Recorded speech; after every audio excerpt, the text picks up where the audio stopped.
কি বাবা তুই আর দরজা মারছি কেন? তোকে বলেছিলাম না এই কলেজ থেকে তোকে তাড়াবই। এবার দেখ সাল মার জালে তনি ফেসে গেল। আমাকে বাঁচাও, কেমন বাঁচাও দেখো? আমাকে, কে আছে বাঁচাও। এই দেখ, তুই এটা করতে পারিস না, আমার মান সম্মানের ব্যাপার আছে। তুই দেখ না আমি তোর কি করি। কে আছে বাঁচাও, আমাকে বাঁচাও, বাঁচাও, ছাড় বলছে ছাড়, আমাকে বাঁচাও, বাঁচাও আমাকে।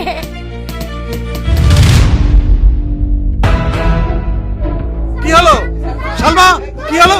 দরজা খোলো, দরজা খোলো। ছাড় আমাকে ছাড়, আমি তোর কাছে অনুরোধ করছি, আমাকে তুই ছেড়ে দে। স্যার, স্যার আমাকে বাঁচান, টনি আমাকে একা পেয়ে আমার সম্মান নষ্ট করার চেষ্টা করছে। না স্যার, না স্যার, ও সব মিথ্যে কথা বলছে, আমি কিছু করিনি। ও মিথ্যা বলছে, তুই সত্য বলছিস। এই কলেজের একটা সুনাম আছে, আর সেই কলেজে গায়ে তুই কলঙ্কের ছাপ পাচ্ছিস। তোকে আমি জেলে ভরবো। এই থানায় ফোন করো। ফোন করে দিয়েছি স্যার, এখনই পুলিশ চলে আসবে। সালমা, সালমা, তুমি স্যার থেকে সত্যি কথা বলো না, আমার জীবনটা এগেটিকে ফলো করুন, লাইক, কমেন্ট, শেয়ার করুন প্লিজ। আর তুই যে আমার জীবনটা নষ্ট করতে চাইছিলি, আমি এটাই চাই, তোর জন্য ফাঁসি হোক।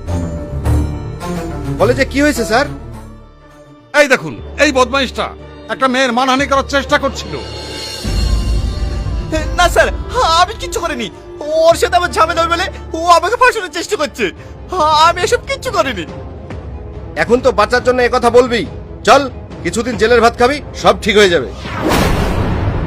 সালমা, আমার আপু জানতে পারে তাহলে হাতে থেকে মরে যাবে। আমি তোমার হাত ধরছি, তুই সত্যিটা বলো, আমার লাইফ শেষ করে দিও না। চল। তুই সত্যিটা বলো।